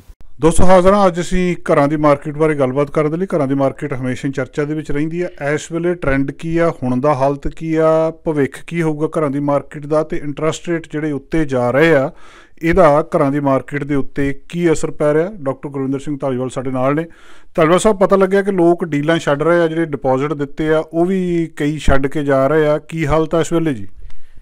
ਦਰਅਸਲ ਜਿਵੇਂ ਇੰਟਰਸਟ ਰੇਟ ਵਧਿਆ, ਜਨਵਰੀ ਫਰਵਰੀ ਦੇ ਵਿੱਚ ਜੋ ਕੀਮਤਾਂ ਬਹੁਤ ਜ਼ਿਆਦਾ ਉੱਤੇ ਸਨ ਉਹ ਉਹਨਾਂ 2 ਮਹੀਨਿਆਂ ਦੇ ਵਿੱਚ ਜਿਨ੍ਹਾਂ ਦੀਆਂ ਡੀਲਸ ਹੋਈਆਂ ਉਹਨਾਂ 'ਚੋਂ ਕਈ ਐਸੀਆਂ ਡੀਲਸ ਨੇ ਜਿਨ੍ਹਾਂ ਦੇ ਰੇਟ ਖਰੀਦਣ ਵੇਲੇ ਕਾਫੀ ਹਾਈ ਸਨ। ਨਤੀਜਨ ਕੀ ਹੋਇਆ ਕਿ ਬੰਦਿਆਂ ਤੋਂ ਕੰਪਲੀਸ਼ਨ ਨਹੀਂ ਹੋ ਰਹੀਆਂ ਜਾਂ ਉਹ ਆਪਣੇ ਡਿਪੋਜ਼ਿਟ ਛੱਡ ਰਹੇ ਨੇ। ਸਲਾਹ ਮਸ਼ਵਰਾ ਦੇਣ ਵਾਲੇ ਵੀ ਕਈ ਵਾਰ ਉਹਨਾਂ ਨੂੰ ਇਹ ਤਾਕੀਦ ਕਰਦੇ ਨੇ ਕਿ ਤੁਸੀਂ ਇਉਂ ਕਰੋ, ਹੁਣ ਤਾਂ 50,000 ਹੀ ਜਾਂਦਾ, ਨਹੀਂ ਤਾਂ ਤੁਹਾਡਾ ਸਾਰਾ ਜਾਏਗਾ। ਉਹ ਉਸ ਪ੍ਰਭਾਵ ਦੇ ਅਧੀਨ ਆਪਣੀਆਂ ਡੀਲ ਛੱਡ ਰਹੇ ਨੇ। ਜਿਨ੍ਹਾਂ ਨੇ ਸੱਚਮੁੱਚ ਗਲਤੀ ਕੀਤੀ, ਬਹੁਤ ਜ਼ਿਆਦਾ ਵੱਧ ਕੇ ਮਲਟੀਪਲ ਆਫਰਸ ਦੇ ਵਿੱਚ ਆਪਣਾ ਘਰ ਖਰੀਦਿਆ, ਉਹ ਯਕੀਨਨ ਤੌਰ 'ਤੇ ਉਹ ਇਸ ਦੇ ਵਿੱਚ ਇੰਟਰਸਟ ਰੇਟ ਵਧਣ ਨਾਲ ਮੁਸ਼ਕਿਲ ਦੇ ਵਿੱਚ ਨੇ। ਪਰ ਜਿਹੜੇ ਸਲਾਹਕਾਰ, ਉਹ ਲੋਕ ਜਿਹੜੇ ਹਰੇਕ ਨੂੰ ਇਸ ਗੱਲ ਦੇ ਲਈ ਖੁਦ ਪ੍ਰੇਰਿਤ ਕਰਦੇ ਨੇ ਕਿ ਤੁਸੀਂ ਇਉਂ ਕਰੋ, ਡੀਲ 'ਚੋਂ ਬਾਹਰ ਹੋ ਜਾਓ, ਉਹ ਇਹ ਨਹੀਂ ਸੋਚਦੇ ਕਿ ਜਿਹਨੇ 50,000 ਜਾਂ ਲੱਖ ਦਿੱਤਾ ਹੈ, ਕੱਲ੍ਹ ਮਾਰਕੀਟ ਬਦਲ ਗਈ, ਫਿਰ ਉਹਨਾਂ ਨੂੰ ਮਹਿਸੂਸ ਹੋਇਆ ਕਿ ਜੇ ਇਉਂ ਹੀ ਰੇਟ ਵਧਣੇ ਸੀ ਤਾਂ ਅਸੀਂ ਡੀਲ ਕੰਪਲੀਟ ਕਰਾ ਲੈਂਦੇ। ਉਹ ਸਮਾਂ ਜਿਹੜਾ ਹੈ ਉਹ ਗੁਆ ਬੈਠਦੇ ਨੇ। ਸੋ ਮੈਂ ਕਹਿੰਦਾ ਹੁੰਦਾ ਕਿ ਜਿਵੇਂ ਅਸੀਂ ਸੋਸ਼ਲ ਮੀਡੀਆ 'ਤੇ ਵੀ ਗੱਲਬਾਤ ਕਰਦੇ ਹਾਂ, ਇੱਕ ਰੀਅਲ ਸਟੇਟ ਖਿੱਤੇ ਦੇ ਨਾਲ ਸੰਬੰਧਿਤ ਹੋਣ ਦੇ ਨਾਤੇ ਆਪਣੇ ਤਜਰਬੇ ਅਨੁਸਾਰ ਗੱਲ ਕਰਦੇ ਹਾਂ, ਜਿਹਦੇ ਮੁਤਾਬਕ ਚਾਹੇ ਖਰੀਦਦਾਰ ਹੈ ਜਾਂ ਵੇਚਣ ਵਾਲਾ, ਉਹਨੂੰ ਸੁਚੇਤ ਕਰਨਾ ਵਧੀਆ ਹੁੰਦਾ। ਪਰ ਕਈ ਨੀਮ ਹਕੀਮ ਖਤਰਾ ਜਾਣ ਪਿੱਛੇ ਆਪਣੀਆਂ ਜਿਹੜੀਆਂ ਵਿਚਾਰਾਂ ਦਿੰਦੇ ਨੇ, ਜਿਨ੍ਹਾਂ ਨੂੰ ਉਸ ਗੱਲ ਦੀ ਰਤਾ ਪਰ ਵੀ ਸਮਝ ਨਹੀਂ ਹੁੰਦੀ, ਉਹ ਉੱਠ ਕੇ ਉਹਨਾਂ 'ਤੇ ਆਪਣੀਆਂ ਟਿੱਪਣੀਆਂ ਦੇਣ ਲੱਗ ਜਾਂਦਾ, ਜਿਹਨੂੰ ਇਹ ਨਹੀਂ ਪਤਾ ਹੁੰਦਾ ਕਿ ਮਾਰਕੀਟ ਦਾ ਜਿਹੜਾ ਹੈ ਅਸਲ ਅੰਤਰਾਲ ਕੀ ਹੈ ਅਤੇ ਉਸ ਦੇ ਵਿੱਚ ਕੀ ਕੀ ਉਤਰਾਅ ਚੜ੍ਹਾਉਣੇ ਨੇ। ਸੋ ਡਿਪੋਜ਼ਿਟ ਛਡਾ ਦੇਣਾ ਕਿਸੇ ਨੂੰ ਜਾਂ ਇਸ ਲਈ ਕਹਿਣਾ ਕਿ ਡੀਲ 'ਚੋਂ ਬਾਹਰ ਚਲੇ ਜਾਓ, ਉਸ ਦਾ ਐਸਾ ਨੁਕਸਾਨ ਕਰਨਾ ਜਿਹੜੀ ਮੁੜ ਕੇ ਭਰਪਾਈ ਨਹੀਂ ਹੋ ਸਕਦੀ। ਸੋ ਮੈਂ ਇਹ ਸਮਝਦਾ ਕਿ ਇਸ ਮਾਰਕੀਟ ਨੂੰ ਸਦਾ ਹੀ ਇਸ ਤਰ੍ਹਾਂ ਨਾ ਮੰਨੋ ਕਿ ਇਉਂ ਹੀ ਰਹਿਣੀ ਹੈ। ਇਸ ਗੱਲ ਲਈ ਜੇਕਰ ਤੁਸੀਂ ਕੰਪਲੀਟ ਆਪਣੀ ਡੀਲ ਕਰਾਉਣੇ ਹੋ ਤਾਂ ਕੱਲ੍ਹ ਨੂੰ ਜਦੋਂ ਸਮਾਂ ਬਦਲਦਾ, ਹੋ ਸਕਦਾ ਇਹ ਪ੍ਰੋਪਰਟੀ ਤੁਹਾਨੂੰ ਫਿਰ ਕੋਈ ਨਫਾ ਦੇ ਜਾਵੇ, ਪਰ ਉਹ ਵਕਤ ਦੁਬਾਰਾ ਨਹੀਂ ਆਉਣਾ ਜੇ ਅੱਜ ਅਸੀਂ ਆਪਣੇ 50,000 ਜਾਂ ਲੱਖ ਦੇ ਡਿਪੋਜ਼ਿਟ ਛੱਡ ਦਿੱਤੇ। ਇਸ 'ਤੇ ਕਾਨੂੰਨੀ ਰਾਏ ਜ਼ਰੂਰ ਲੈਣੀ ਚਾਹੀਦੀ ਹੈ। 2 ਨੁਕਤੇ ਦੱਸਿਓ। ਇੱਕ ਤਾਂ ਇਹ ਵੀ ਕੀ ਮਾਰਕੀਟ ਇੰਨੀ ਥੱਲੇ ਆ ਚੁੱਕੀ ਆ ਵੀ ਲੋਕਾਂ ਨੂੰ ਇੱਦਾਂ ਸੋਚਣਾ ਪੈ ਰਿਹਾ, ਜਿਹੜੀ ਕਿਹਾ ਜਾ ਰਿਹਾ ਸੀ ਕਿ 7-10% ਘਰਾਂ ਦੀ ਜਿਹੜੀ ਰੇਟ ਆ ਉਹ ਥੱਲੇ ਆ ਜਾਣਗੇ, ਜਾਂ ਹੁਣ ਇੰਨੀ ਸਲੋ ਹੋ ਚੁੱਕੀ ਆ ਮਾਰਕੀਟ? ਸਥਿਤੀ ਕੀ ਹੈ ਇਸ ਵੇਲੇ ਜੀ? ਪਹਿਲੀ ਗੱਲ ਤਾਂ ਛੱਡ ਕੌਣ ਰਿਹਾ, ਇਹ ਵੀ 2 ਤਰ੍ਹਾਂ ਦੀਆਂ ਗੱਲਾਂ ਨੇ। ਇੱਕ ਤਾਂ ਕਈਆਂ ਨੇ ਆਪਣੇ ਡਿਪੋਜ਼ਿਟ ਦੇ ਦਿੱਤੇ, ਇਹ ਸੋਚਿਆ ਸੀ ਕਿ ਬਾਅਦ ਦੇ ਵਿੱਚ ਆਪਣਾ ਘਰ ਵੇਚ ਲਵਾਂਗੇ। ਮਾਰਕੀਟ ਜਨਵਰੀ ਫਰਵਰੀ ਦੇ ਵਿੱਚ ਉਹਨਾਂ ਨੇ ਖਰੀਦਿਆ ਅਤੇ ਉਸ ਤੋਂ ਬਾਅਦ ਲਿਸਟ ਕੀਤਾ, ਆਪਣੇ ਘਰ ਦਾ ਮੁੱਲ ਸਹੀ ਨਹੀਂ ਮਿਲਿਆ ਜਾਂ ਆਫਰ ਨਹੀਂ ਆਈ ਅਤੇ ਉਹ ਮਜਬੂਰਨ ਇਸ ਤਰ੍ਹਾਂ ਕਰ ਰਹੇ ਨੇ। ਇੱਕ ਉਹ ਲੋਕ ਨੇ ਜਿਨ੍ਹਾਂ ਨੇ ਕਈ ਪ੍ਰਾਪਰਟੀਆਂ ਹੋਲਡ ਕੀਤੀਆਂ ਸਨ, ਇਹ ਸੋਚਿਆ ਸੀ ਕਿ ਉਹ ਫਲਿੱਪ ਕਰ ਦੇਣਗੇ, ਉਹ 4 ਪੈਸੇ ਵੱਧ ਕਮਾ ਲੈਣਗੇ, ਕਲੋਜ਼ਿੰਗ ਕਰਾਉਣਗੇ ਹੀ ਨਹੀਂ। ਜਿਹੜਾ ਬੰਦਾ ਸੋਚਦਾ ਕਲੋਜ਼ਿੰਗ ਕਰਾਉਣੀ ਨਹੀਂ, ਉਹ ਫਿਰ ਆਖਿਰਕਾਰ ਇੱਕ ਤੋਂ ਵੱਧ ਪ੍ਰਾਪਰਟੀਆਂ ਹੱਥ 'ਚ ਲੈ ਲੈਂਦਾ, ਉਹ ਇਸ ਗੱਲ ਦੇ ਵਿੱਚ ਫਸਦਾ। ਸੋ ਇੱਕ ਗੱਲ ਇਹ ਜ਼ਰੂਰ ਵਿਚਾਰ ਕਰੋ ਕਿ ਜਦੋਂ ਵੀ ਕੋਈ ਪ੍ਰਾਪਰਟੀ ਲੈਣ ਵਾਸਤੇ ਅਸੀਂ ਆਫਰ ਐਕਸੈਪਟ ਕਰਾਉਣੇ ਆ, ਇਹ ਸੋਚੋ ਇਹ ਕਲੋਜ਼ਿੰਗ ਕਰਾਉਣੀ ਪੈ ਸਕਦੀ ਹੈ। ਇਸ ਗੱਲ ਨੂੰ ਦੇਖ ਕੇ ਕਿ ਫਲਾਂ ਵਿਅਕਤੀਆਂ ਨੇ ਪਹਿਲਾਂ ਹੀ ਫਲਿੱਪ ਕਰਤੀਆਂ ਜਾਂ ਪ੍ਰਾਪਰਟੀਆਂ ਸਾਈਨ ਕਰ ਦਿੱਤੀਆਂ ਅਤੇ ਲੱਖਾਂ ਡਾਲਰ ਬਣਾ ਲਏ, ਸਾਡੇ ਵੀ ਬਣ ਜਾਣਗੇ, ਤਦ ਤੱਕ ਤੁਸੀਂ ਕੋਈ ਪ੍ਰਾਪਰਟੀ ਹੱਥ 'ਚ ਨਾ ਲਾਓ ਜਦੋਂ ਤੱਕ ਇਹ ਸਮਰੱਥਾ ਨਾ ਹੋਵੇ ਕਿ ਤੁਸੀਂ ਉਸ ਦੀ ਕਲੋਜ਼ਿੰਗ ਨਹੀਂ ਕਰਾ ਸਕਦੇ। ਹੁਣ ਜਿਹੜੀ ਮਾਰਕੀਟ ਹੈ, ਇਸ ਮਾਰਕੀਟ 'ਤੇ ਅਸਰ ਜਿਵੇਂ ਇੰਟਰਸਟ ਰੇਟ ਦਾ ਪਿਆ, ਓਵਰਆਲ ਜਿਹੜਾ ਇੱਕ ਖਾਸ ਕਿਸਮ ਦਾ ਹਊਆ ਖੜਾ ਕੀਤਾ ਗਿਆ। ਕਈ ਤਰ੍ਹਾਂ ਦੇ ਇਸ ਤਰ੍ਹਾਂ ਦੇ ਲਗਾਤਾਰ ਵਿਚਾਰ ਆ ਰਹੇ ਨੇ ਕਿ ਹੋਰ ਥੱਲੇ ਜਾਏਗੀ। ਇਹ ਵੀ ਹੈ ਕਿ ਜੂਨ ਦੇ ਵਿੱਚ ਜੇ ਮੁੜ ਕੇ ਇੰਟਰਸਟ ਰੇਟ ਵਧਿਆ ਤਾਂ ਉਸ ਦਾ ਕੀ ਅਸਰ ਹੋਏਗਾ। ਇਹ ਗੱਲ ਅਸੀਂ ਪਹਿਲਾਂ ਵੀ ਕਹੀ ਸੀ ਕਿ ਬੈਂਕ ਆਫ ਕੈਨੇਡਾ ਨੇ ਜਿਹੜਾ ਫੈਸਲਾ ਜਾ ਕੇ ਜਨਵਰੀ 'ਚ ਕੀਤਾ, ਜੇ ਉਹ ਨਵੰਬਰ ਦਸੰਬਰ 'ਚ ਕਰਦੇ ਤਾਂ ਸ਼ਾਇਦ ਜਿਹੜੀਆਂ ਕੀਮਤਾਂ ਇੱਕਦਮ ਇਉਂ ਨਾ ਵੱਧਦੀਆਂ ਅਤੇ ਨੁਕਸਾਨ ਨਾ ਹੁੰਦਾ। ਪਰ ਹੁਣ ਵੀ ਇਸ ਗੱਲ ਲਈ ਮਾਰਕੀਟ ਦੇ ਵਿੱਚ ਖਰੀਦਦਾਰ ਲਈ ਜਦੋਂ ਉਹ ਦੇਖਦਾ ਹੈ ਕਿ ਪ੍ਰਾਪਰਟੀ ਦੀ ਕੀਮਤ ਜਾਇਜ਼ ਹੈ, ਉਸ ਦੇ ਮੁਤਾਬਕ ਉਸ ਦੀ ਲੋੜ ਪੂਰੀ ਹੁੰਦੀ ਹੈ, ਤਾਂ ਉਹ ਆਪਣੇ ਆਪ ਦੇ ਵਿੱਚ ਸਹੀ ਪ੍ਰਾਈਸ 'ਤੇ ਖਰੀਦ ਸਕਦਾ ਹੈ। ਕੱਲ੍ਹ ਕੀਮਤਾਂ ਕਿੱਥੇ ਹੋਰ ਥੱਲੇ ਜਾਣਗੀਆਂ, ਇਹ ਕੁਝ ਵੀ ਕਹਿਣਾ ਮੁਸ਼ਕਿਲ ਹੈ, ਪਰ ਅੱਜ ਦੀ ਤਰੀਕ ਦੇ ਵਿੱਚ ਬਾਇਰ ਦੀ ਮਾਰਕੀਟ ਬਣ ਚੁੱਕੀ ਹੈ। ਸੋ ਇਸ ਵੇਲੇ ਸਲਾਹ ਦਿੰਦੇ ਹੋ ਵੀ ਜੇ ਕਿਸੇ ਨੇ ਘਰ ਲੈਣਾ, ਹੁਣ ਤੁਸੀਂ ਕਹਿ ਰਹੇ ਹੋ ਕਿ ਬਾਇਰ ਦੀ ਮਾਰਕੀਟ ਆ, ਪਰ ਹਲਚਲ ਉਹ ਦੇਖਣ ਨੂੰ ਨਹੀਂ ਮਿਲ ਰਹੀ ਮਾਰਕੀਟ ਦੇ ਵਿੱਚ ਵੀ ਬਾਇਰ ਜਿਹੜੇ ਖਰੀਦਦਾਰ ਬਹੁਤ ਜ਼ਿਆਦਾ ਹੋਣ, ਵੀ ਉਹ ਫੱਟੇ ਲੱਗੇ ਹੁੰਦੇ ਆ ਜਾਂ ਉਹ ਸਾਰਾ ਕੁਛ ਆ। ਇਹਦਾ ਕੀ ਕਾਰਨ ਆ? ਕੀ ਹੁਣ ਘਰ ਖਰੀਦਣ ਲਈ ਠੀਕ ਟਾਈਮ ਹੈ ਜਾਂ ਨਹੀਂ? ਬਹੁਤ ਵਧੀਆ ਸਵਾਲ ਹੈ, ਕਿਉਂਕਿ ਸੈਲਰ ਜਿਹੜਾ ਹੈ, ਵੇਚਣ ਵਾਲਾ, ਅੱਜ ਤੋਂ 2 ਮਹੀਨੇ ਪਹਿਲਾਂ ਕੁਝ ਹੋਰ ਸੋਚਦਾ ਸੀ। ਅੱਜ ਉਹਨੂੰ ਉਹ ਮੁੱਲ ਨਹੀਂ ਮਿਲਣਾ। ਕਿਉਂਕਿ ਜਿਹੜੇ ਖਰੀਦਦਾਰ ਨੇ ਉਹ ਇਹ ਸੋਚਦੇ, ਉਹਨਾਂ 'ਤੇ ਇਹ ਸੋਚ ਭਾਰੂ ਹੈ ਕਿ ਹੋਰ ਕੀਮਤਾਂ ਥੱਲੇ ਜਾਣਗੀਆਂ, ਰੁਕ ਜਾਓ। ਇਉਂ ਨਹੀਂ ਕਿ ਖਰੀਦਦਾਰ ਮਾਰਕੀਟ 'ਚ ਹੈ ਨਹੀਂ, ਬਹੁਤ ਨੇ ਵੱਡੀ ਗਿਣਤੀ 'ਚ, ਪਰ ਉਹਨਾਂ ਦੇ ਅੰਦਰ ਇਹ ਸੋਚ ਹੈ ਕਿ ਸ਼ਾਇਦ ਇਸ ਤੋਂ ਵੀ ਥੱਲੇ ਜਾਣ। ਜਿਵੇਂ ਕਿ ਪਹਿਲਾਂ ਖਰੀਦਣ ਵੇਲੇ ਵੀ ਕਈਆਂ ਨੇ ਉਹਨਾਂ ਨੂੰ ਪਹਿਲਾਂ ਰੋਕਿਆ, ਸ਼ੁਰੂ 'ਚ ਨਾ ਲਓ। ਪਿਛਲੇ ਕੁਝ ਵਰ੍ਹਿਆਂ ਦੇ ਦੌਰਾਨ ਅਸੀਂ ਇਹ ਸਾਰਾ ਰੁਝਾਨ ਦੇਖਿਆ। ਉਦੋਂ ਬਾਅਦ ਜਦੋਂ 4-4 ਲੱਖ ਉੱਪਰ ਵੱਧ ਗਏ, ਫਿਰ ਕਹਿੰਦੇ ਹੁਣ ਲੈ ਲਓ। ਮੈਂ ਇਹ ਸਮਝਦਾ ਕਿ ਮਾਰਕੀਟ ਦੇ ਵਿੱਚ ਇਸ ਵੇਲੇ ਖਰੀਦਦਾਰ ਦੀ ਮਾਰਕੀਟ ਇਸ ਕਰਕੇ ਹੈ ਕਿਉਂਕਿ ਆਫਰ ਮਲਟੀਪਲ ਨਹੀਂ ਆ ਰਹੀਆਂ। ਵੇਚਣ ਵਾਲਾ ਕਈ ਵਾਰ ਫਰਸਟ੍ਰੇਟਡ ਹੋ ਜਾਂਦਾ ਹੈ, ਉਹ ਕਹਿੰਦਾ ਮੈਂ ਪ੍ਰੋਪਰਟੀ ਨੂੰ ਜਿਹੜਾ ਹੈ ਘੱਟ 'ਤੇ ਵੀ ਵੇਚ ਦਿਆਂਗਾ। ਉਸ ਕਾਰਨ ਫਾਇਦਾ ਕਿਹਨੂੰ ਹੋ ਰਿਹਾ? ਖਰੀਦਣ ਵਾਲੇ ਨੂੰ। ਜੇਕਰ 20% ਤੋਂ ਥੱਲੇ ਵੀ ਕੋਈ ਜਿਹਦੇ ਕੋਲੇ ਆਪਣਾ ਮਨੀ ਪੈਸਾ ਹੈ ਅਤੇ ਉਦੋਂ ਥੱਲੇ ਵੀ ਉਹ ਮੌਰਗੇਜ ਅਪਰੂਵ ਕਰਾ ਲੈਂਦਾ ਤਾਂ ਬਹੁਤ ਵਧੀਆ। ਜਾਂ ਇਸ ਤਰ੍ਹਾਂ ਹੈ ਕਿ ਜਿਹੜਾ ਬੰਦਾ ਅੱਜ ਖਰੀਦ ਰਿਹਾ ਇਹ ਸੋਚ ਕੇ ਕਿ ਮੈਂ ਕੱਲ੍ਹ ਨੂੰ ਜਿਹੜਾ 2 ਸਾਲ ਬਾਅਦ ਹੋ ਸਕਦਾ 4 ਪੈਸੇ ਬੈਟਰ ਕਮਾ ਲਾਂ, ਕਿਉਂਕਿ ਉਹਨੂੰ ਪ੍ਰੋਪਰਟੀ ਰੱਖਣੀ ਘੱਟੋ ਘੱਟ ਸਾਲ ਪੈ ਸਕਦੀ ਹੈ। ਇਹ ਵੀ ਇੱਕ ਨਵੇਂ ਜਿਹੜੇ ਟ੍ਰੈਂਡ ਚੱਲ ਰਹੇ ਨੇ ਜਾਂ ਨਵੀਆਂ ਤਬਦੀਲੀਆਂ ਆ ਰਹੀਆਂ ਉਹਨਾਂ ਦੇ ਮੁਤਾਬਕ ਹੈ। ਸੋ ਸੈਲਰ ਨੇ ਅੱਜ ਮਾਰਕੀਟ ਦੇ ਮੁਤਾਬਕ ਨੈਗੋਸੀਏਸ਼ਨ ਕਰਨ ਦੇ ਵਾਸਤੇ ਤਿਆਰੀ ਕਰ ਲਈ ਹੈ। ਜੇਕਰ ਖਾਸ ਹੱਦ ਤੋਂ ਥੱਲੇ ਪ੍ਰੋਪਰਟੀ ਦੀ ਕੀਮਤ ਜਾਊਗੀ ਤਾਂ ਸੈਲਰ ਇਸ ਤੋਂ ਬਿਲਕੁਲ ਮੁਨਕਰ ਹੋਏਗਾ ਕਿ ਇਦੋਂ ਥੱਲੇ ਮੈਂ ਨਹੀਂ ਵੇਚਣੀ, ਇਦੋਂ ਚੰਗਾ ਕਿ ਮੈਂ ਇਹਨੂੰ ਸਾਲ 2 ਸਾਲ ਰੱਖ ਲਵਾਂ, ਅਤੇ ਉਹ ਘਾਟਾ ਬਾਇਰ ਨੂੰ ਵੀ ਪਏਗਾ। ਮਾਰਕੀਟ 'ਚੋਂ ਪ੍ਰੋਪਰਟੀਆਂ ਚਲੀਆਂ ਗਈਆਂ, ਬਾਇਰ ਖਰੀਦਦਾਰ ਫਿਰ ਵੀ ਇਸੇ ਤਰ੍ਹਾਂ ਨੇ, ਅਤੇ ਜਦੋਂ ਜ਼ਮੀਨ ਪ੍ਰੋਪਰਟੀ ਹੋਈ ਨਾ ਤਾਂ ਫਿਰ ਕੰਪੀਟੀਸ਼ਨ ਫਿਰ ਵੱਧ ਜਾਣਾ, ਫਿਰ 1 ਤੇ 5 ਜਾਣਗੇ, ਫਿਰ ਮਲਟੀਪਲ ਆਫਰਸ ਹੋਏਗੀ ਅਤੇ ਫਿਰ ਪ੍ਰਾਈਸ ਵਧਣਗੇ। ਸੋ ਚੰਗੀ ਗੱਲ ਇਹ ਹੈ ਕਿ ਜੇਕਰ ਉਹਨਾਂ ਦੇ ਆਰਥਿਕ ਜਿਹੜਾ ਉਹਨਾਂ ਦੀ ਪੋਜੀਸ਼ਨ ਦੇ ਵਿੱਚ ਹੈ ਤਾਂ ਉਹ ਅੱਜ ਜੇ ਖਰੀਦਦੇ ਨੇ ਤਾਂ ਆਮ ਨਾਲੋਂ ਪਿਛਲੇ 2 ਮਹੀਨਿਆਂ ਤੋਂ ਬਿਹਤਰ ਨੇ। ਕੱਲ ਬਾਰੇ ਡਾਕਟਰ ਸਾਹਿਬ ਕੁਛ ਨਹੀਂ ਪਤਾ ਵੀ ਮਾਰਕੀਟ ਕਿੱਧਰ ਨੂੰ ਜਾਣੀ, ਇਹਦੀ ਵੱਡੇ ਜਿਹੜੇ ਅਰਥ ਸ਼ਾਸਤਰੀ ਆ ਉਹ ਵੀ ਪੇਸ਼ਨ ਗੋਈ ਨਹੀਂ ਕਰ ਸਕਦੇ। ਪਰ ਜੇ ਮੰਨਿਆ ਜਾਵੇ ਵੀ ਵੱਧਦੇ ਇੰਟਰਸਟ ਦਾ ਘਰਾਂ ਦੀ ਕੀਮਤਾਂ ਦੇ ਉੱਤੇ ਅਸਰ ਪਿਆ ਤਾਂ ਇਹਦੇ ਮੁਤਾਬਕ ਆਉਣ ਵਾਲੇ ਦਿਨਾਂ ਦੇ ਵਿੱਚ ਵਿਆਜ ਦਰਾਂ ਹੋਰ ਵਧਣ ਜਾ ਰਹੀਆਂ। ਮੰਨਿਆ ਜਾ ਸਕਦਾ ਵੀ ਘਰਾਂ ਦੀਆਂ ਕੀਮਤਾਂ ਇਹਦੇ ਤੋਂ ਵੀ ਥੱਲੇ ਚਲੇ ਜਾਣਗੀਆਂ। ਜਿਹੜੀ ਹੁਣ ਵਿਆਜ ਦਰ ਇਹਨਾਂ ਨੇ ਵਧਾਉਣੀ ਹੈ, ਜਿਸ ਤਰ੍ਹਾਂ ਪਹਿਲਾਂ ਵੀ ਜੋ 2 ਝਟਕੇ ਇਹਨਾਂ ਨੇ ਲਾਏ ਨੇ ਉਹ ਛੋਟੇ ਸਨ ਜਾਂ ਹੁਣ ਲਾਉਂਦੇ ਨੇ, ਯਕੀਨਨ ਤੌਰ 'ਤੇ ਇਸ ਗੱਲ ਦਾ ਅਸਰ ਸਾਈਕੋਲੋਜੀਕਲੀ ਵੀ ਪਏਗਾ, ਆਰਥਿਕ ਤੌਰ 'ਤੇ ਵੀ ਪਏਗਾ। ਪਰ ਇਹ ਗੱਲ ਨੂੰ ਬੈਂਕ ਆਫ ਕੈਨੇਡਾ ਸਮੇਤ ਇਹ ਸੰਸਥਾਵਾਂ ਸਮਝਦੀਆਂ ਨੇ ਕਿ ਇਹ ਮੁਸ਼ਕਿਲ ਵੀ ਕਿਹਦੇ ਲਈ ਪੈਦਾ ਹੋ ਰਹੀ ਹੈ? ਇੰਟਰਸਟ ਰੇਟ ਵੱਧ ਰਿਹਾ ਖਰੀਦਦਾਰ ਲਈ। ਤੁਸੀਂ ਦੂਸਰੇ ਪਾਸੇ ਵੀ ਦੇਖੋ, ਜਿਹੜਾ ਖਰੀਦਣ ਵਾਲਾ ਬੰਦਾ ਉਸ ਦੇ ਇੰਟਰਸਟ ਰੇਟ ਦਾ ਵਧਣ ਦਾ ਜਿਹੜਾ ਪ੍ਰਭਾਵ ਹੈ ਉਹ ਕਿਹਨੂੰ ਪ੍ਰਭਾਵਿਤ ਕਰੇਗਾ? ਖਰੀਦਦਾਰ ਨੂੰ। ਅਤੇ ਜੇ ਇਸੇ ਤਰ੍ਹਾਂ ਖਰੀਦਦਾਰ ਨੂੰ ਲਗਾਤਾਰ ਇੰਟਰਸਟ ਰੇਟ ਵਧਾ ਕੇ ਮਾਰ ਦਿੱਤਾ ਗਿਆ, ਦਬਾ ਦਿੱਤਾ ਗਿਆ, ਤਾਂ ਫਿਰ ਵੀ ਨੁਕਸਾਨ ਉਹਨਾਂ ਦਾ ਹੀ ਹੋਣਾ। ਸੋ ਦੋਨੇ ਚੀਜ਼ਾਂ ਨੂੰ ਵੇਖਣਾ ਬਣਦਾ। ਅੱਜ ਜੇ ਤੁਹਾਨੂੰ ਰੇਟ ਬਹੁਤ ਵਧੀਆ ਮਿਲਦਾ ਪ੍ਰੋਪਰਟੀ ਦਾ, ਤੁਹਾਨੂੰ ਲੱਗਦਾ ਹੈ ਕਿ ਉਸ ਦੀ ਤੁਹਾਡੇ ਐਨਾਲਿਸਿਸ ਦੇ ਮੁਤਾਬਕ ਕੀਮਤ ਜਾਇਜ਼ ਹੈ, ਤੁਸੀਂ ਇਹ ਨਾ ਦੇਖੋ ਕਿ 2 ਵਾਰੀ ਹੋਰ ਇੰਟਰਸਟ ਰੇਟ ਵੱਧ ਲੈਣ ਦਿਓ ਫਿਰ ਲਵਾਂਗੇ। ਉਹਦੇ ਨਤੀਜੇ ਕਿਸੇ ਪਾਸੇ ਵੀ ਹੋ ਸਕਦੇ ਨੇ, ਕਿਸੇ ਤਰ੍ਹਾਂ ਵੀ ਹੋ ਸਕਦੇ ਨੇ।